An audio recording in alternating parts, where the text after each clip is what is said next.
Hello student, welcome to PL tutorials. Time time पे मुझे student अपने डाउट पोस्ट करते रहते हैं, कभी फेसबुक पे, कभी कभी टेलीग्राम चैनल पे और कभी कभी व्हाट्सएप ग्रुप पे। तो हम यहाँ देखेंगे कि जो अभी जो क्वेश्चन आया है उसको कैसे सॉल्व करेंगे, और उनका मैं यहाँ पर डाउट क्लास में उनके सॉल्यूशन बता देता हूँ। तो क्या क्या है भाई हमारे पास, क्या कह रहा है? In how many ways can the letter of the word permutations be arrange if word start with P and end with S। ठीक है। Second is vowels are all together, and third is there are always 4 letter between P and S। तो देखिए कैसे इसको solve कर सकते हैं, क्या आंसर आ सकता है इसका, राइट? तो सॉल्व करें।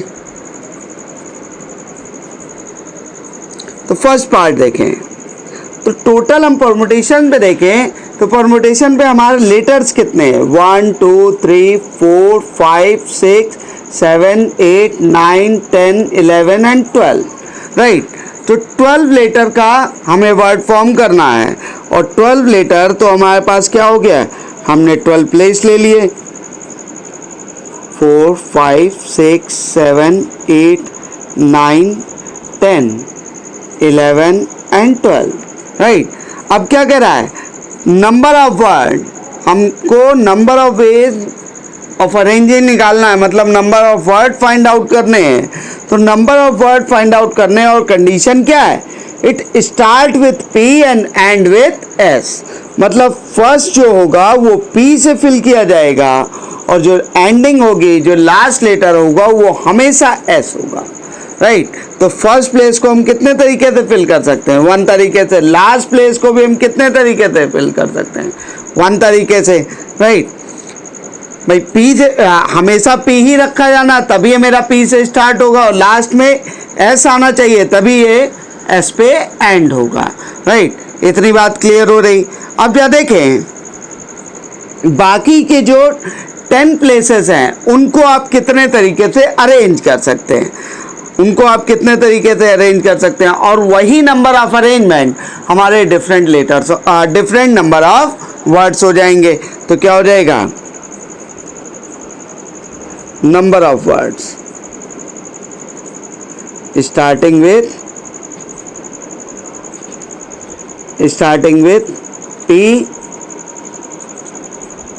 P and with S, right? तो ये कितना हो जाएगा भाई? 10 फैक्टोरियल। अब यहाँ से अगर हम देखें तो हमारे पास T क्या है? 2 टाइम्स लिखा हुआ है, मतलब अलाइक है। अगर अलाइक है तो उसकी वजह से क्या हो गई? डुप्लीकेसी हो रही होगी। तो उसको क्या करेंगे? इसके जितने बार ये रिपीट हो रहा है वर्ड, जितने बार ये रिपीट हो रहा है लेटर, तो उतने फैक्टोरियल से इसको हम डिवाइड कर देते हैं। तो 10 फैक्टोरियल अपॉन 2 फैक्टोरियल, इसको सिंप्लीफाई कर लें तो 10 into 9 into 8 into 7 into 6 into 5 into 4 into 3 into 2 upon 2। और जब इसको सिंप्लीफाई करेंगे तो हमारे पास कितना आ जाएगा? ये 2 से 2 कैंसिल हो जाएगा। सबको जब हम मल्टीप्लाई करेंगे तो हमारे पास आंसर आ जाएगा,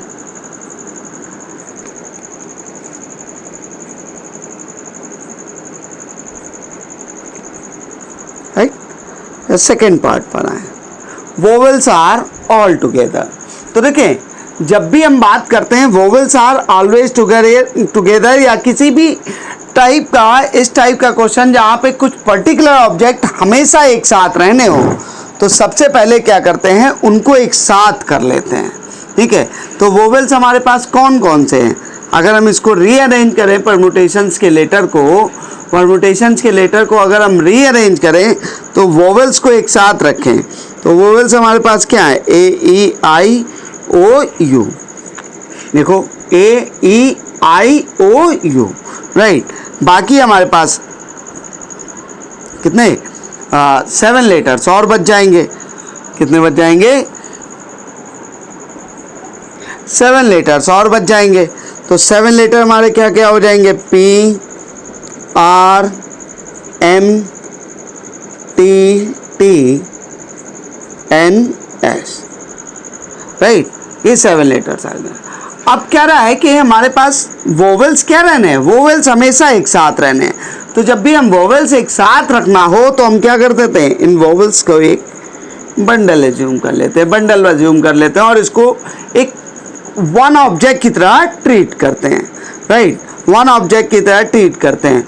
तो हमारे पास कितने नंबर ऑफ कितने लेटर्स हैं, कितने ऑब्जेक्ट हैं जिनको अरेंज करना है, 7 लेटर्स ये और एक ये पूरा बंडल, ये एक ऑब्जेक्ट हो गया, 7 और 1 8 ऑब्जेक्ट हो गए। तो 8 ऑब्जेक्ट को आप कितने तरीके से अरेंज कर सकते हैं, 8 फैक्टोरियल तरीके से, ठीक है। तो यहाँ पे क्या आ जाएगा, number of word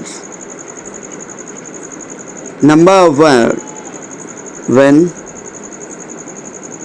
vowels are all together।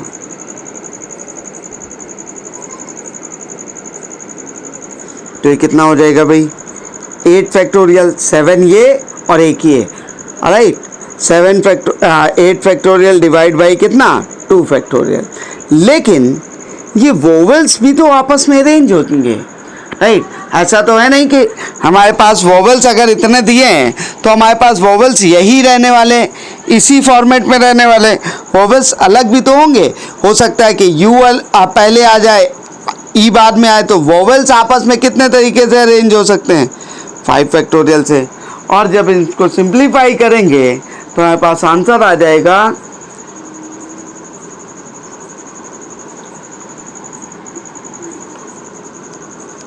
Right, इतना क्लियर हुआ। अब थर्ड पार्ट क्या कह रहा है, there are always 4 letter between a P and S. There are always 4 letter between P and S. तो हम देखें इसको कैसे कर सकते हैं, समझिएगा, इसको हम कैसे ट्राई कर सकते हैं, राइट। बहुत इसको हम 2 तरीके से सॉल्व कर सकते हैं। पहला इजी तरीका बता रहे हैं भाई, 12 लेटर हैं, 12 लेटर का वर्ड बनना है और कह रहा है कि 4 लेटर अरेंज हो सकता है। तो देखो 1 2 3 4 5 6 7 8 9 एंड 10, राइट। तो समझिए कितने केसेस बन सकते हैं कि P और S के बीच में 4 लेटर आए हमेशा, P और S के बीच में 4 लेटर आए हमेशा। तो पहले प्लेस पे अगर हम P रख दें तो S कहाँ पर आना चाहिए, 1 2 3 4 एंड 5, राइट। तो S यहाँ पे आना चाहिए, कौन सा प्लेस है ये, 1 2 3 4 5 6, राइट। अगर P एट फर्स्ट प्लेस होगा तो S कहाँ पर होगा, S होगा आपका, S will be at 6th place, right, S will be at 6th place. भाई 6th प्लेस पे ही तो दिख रहा है, 3 3 6। और P को अगर हम 2nd प्लेस पे रख दें तो P को अगर हम 2nd प्लेस पे रखें तो S कहाँ पर पहुँच जाएगा, S 7th प्लेस पर पहुँच जाएगा। ये अगर 3rd पे हो तो ये 8th प्लेस पे पहुँच जाएगा, ये अगर 4th पे हो तो ये 9th पे पहुँचेगा, ये 5th पे हो तो ये 10th पे, और ये 6th पे हो तो ये 11th पे, और ये 7th पे हो तो ये 12th पे, राइट। और ये अगर 12 पे हो तो ये 13 पे। लेकिन हमारे पास टोटल प्लेसेस कितने हैं, केवल और केवल टोटल प्लेसेस कितने हैं, केवल और केवल 12। मतलब ये वाला केस नहीं होगा, तो इसको हटा दें, हम इसको हटा दें, ठीक है। तो कितने केसेस बन गए, 1 2 3 4 5 6 एंड 7। मतलब P और S के जो अरेंजमेंट है वो 7 हो गए, राइट। लेकिन यहाँ हमने काउंटिंग किसकी की, केवल और केवल P को फर्स्ट प्लेस पे रखा और S को 2nd प्लेस पर। लेकिन इसका वाइस वर्सा भी तो हो सकता है। ऐसा तो कहा नहीं गया कि P को फर्स्ट प्लेस पे रखना है और S को लास्ट 6th प्लेस पे रखना है। भाई कहा ये गया है कि P और S के बीच में 4 लेटर होने चाहिए। There will be 4 letter in between P and S। That means P और S की पोजीशन भी आपस में चेंज हो सकती है।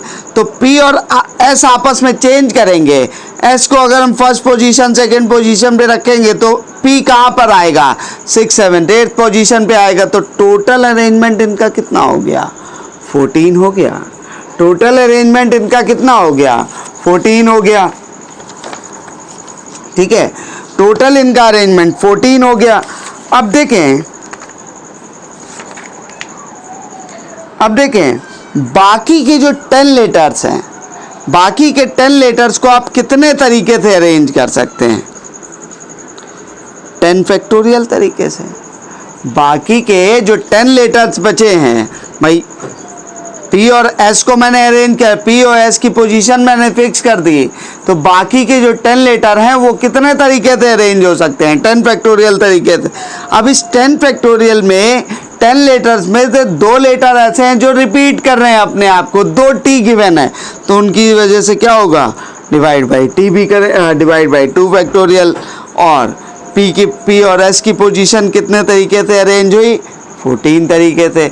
सबको चूँकि हमें सब एक दूसरे के ऊपर डिपेंडेंट है, राइट, तो हमारे पास क्या आएगा, ये भी रखना है, P और S की पोजीशन भी रखनी है, इनको भी अरेंज करना है, राइट।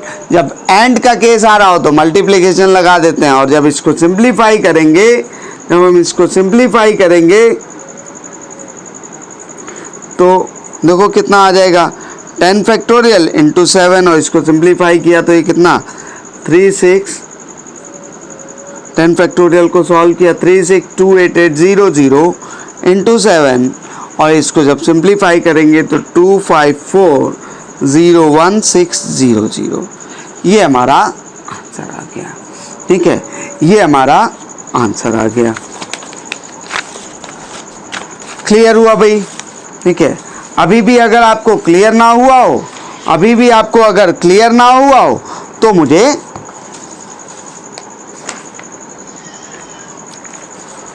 कमेंट करके ज़रूर बताएं, और जो नहीं समझ में आई हो वो ज़रूर पूछें, ताकि मैं आपके डाउट आपके सॉल्व कर सकूं। होपफुली आपको क्लास समझ में आई होगी। ठीक है, आज के लिए फ़िलहाल इतना ही, बाकी नेक्स्ट टर्न पे मिलेंगे। अगर अभी तक आपने चैनल को सब्सक्राइब ना किया हो तो चैनल को सब्सक्राइब कर लें, और बगल में लगे हुए बेल आइकन को ज़रूर दबा दें, ताकि जैसे ही मैं कोई नया वीडियो डालूं तो आपको जल्दी से नोटिफिकेशन मिल जाए। Thank you.